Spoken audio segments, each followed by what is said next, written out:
স্থানান্তরিত হতে যাচ্ছে নিউ ইয়র্কের বাংলাদেশ কনসাল জেনারেল অফিস। প্রবাসী বাংলাদেশিদের আরও উন্নত মানের সেবা দেওয়ার লক্ষ্যে নতুন ভবনে যাওয়ার সিদ্ধান্ত নেওয়া হয়েছে। আগামী 1 অক্টোবর থেকে শুরু হচ্ছে নতুন অফিসের কার্যক্রম।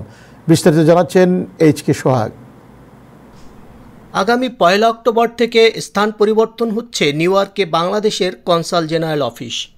নিউ ইয়র্ক ছাড়াও যুক্তরাষ্ট্রে বসবাসরত বাংলাদেশিদের সংখ্যা বেড়ে যাওয়ায় কাজের পরিধি বৃদ্ধি এবং সেবার মান বাড়াতেই মূলত এই সিদ্ধান্ত নেওয়া হয়েছে। কনসাল জেনারেলের অফিস বলছে, পাসপোর্ট, ভিসা, জন্ম নিবন্ধন সহ অপরিহার্য বিষয়ে বাংলাদেশি সেবা প্রার্থীর সংখ্যা দিন দিন বাড়ছে। আর এতে নানা সময় হয়রানির শিকার হচ্ছেন সাধারণ গ্রাহক। তাদের ভোগান্তি নিরসনের জন্যই কনসুলেট অফিস এই সিদ্ধান্ত নিয়েছে। আপনারা জানেন যে আমরা এর আগেও এটা ঘোষণা করেছি যে আমাদের বর্তমান যে কনসুলেট জেনারেল অফিসটি এটি আমরা পরিবর্তন করছি। আমাদের অ্যাড্রেসটা পরিবর্তন হবে। এটা একটা ভাড়া বাসা অফিস, আমরা যেখানে যাচ্ছি সেটাও ভাড়া অফিসই, কিন্তু এখানে বেশ কিছু সমস্যা থাকার কারণে আমাদের এটা পরিবর্তন করতে হচ্ছে। এর মধ্যে একটা বড় সমস্যা হচ্ছে যে এখানে একটা মেইন বুলভার্ডের উপর অফিসটি, কোনো আশেপাশে পার্কিং নাই। যারা গাড়ি নিয়ে আসেন তাদের পার্কিং করতে অনেক সমস্যা হয়, এটা অনেকে আমাদেরকে অভিযোগ করেছেন। সেটা একটা বিষয়। আমরা এখন যেখানে যাচ্ছি সেই নতুন ভবনের অ্যাড্রেসটি হচ্ছে 31-10 37th avenue, long island city. এখানে জাস্ট আমার এই যে গ্যাস স্টেশনটা যে আছে আমার সামনে, জাস্ট তার উল্টো পাশে, খুবই কাছে। এখান থেকে হেঁটে যেতে 5 মিনিট সময় লাগবে, একই এলাকাতেই।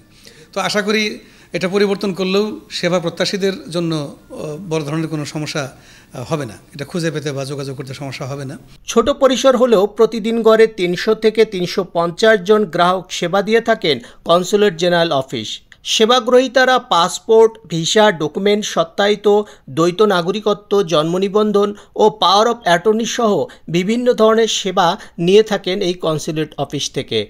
দ্বিতীয়ত হলো যে এটার যে আয়তন, সেই আয়তনটাও আমাদের কাজের জন্য যথেষ্ট হচ্ছে না। কারণ এখানে আমাদের প্রতিদিন প্রায় 250 থেকে 300 সেবা প্রার্থীকে আমাদের সেবা দিতে হয়, তাদের বসতে দেওয়ার জায়গা।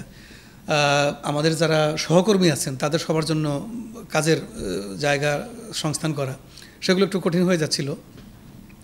আরেকটি বিষয় হলো, আমরা যখন বিভিন্ন জাতীয় দিবসে অনুষ্ঠান করি সেখানে প্রায় 150, 200, 250 লোক এখানে সমবেত হন আমাদের আমন্ত্রণে।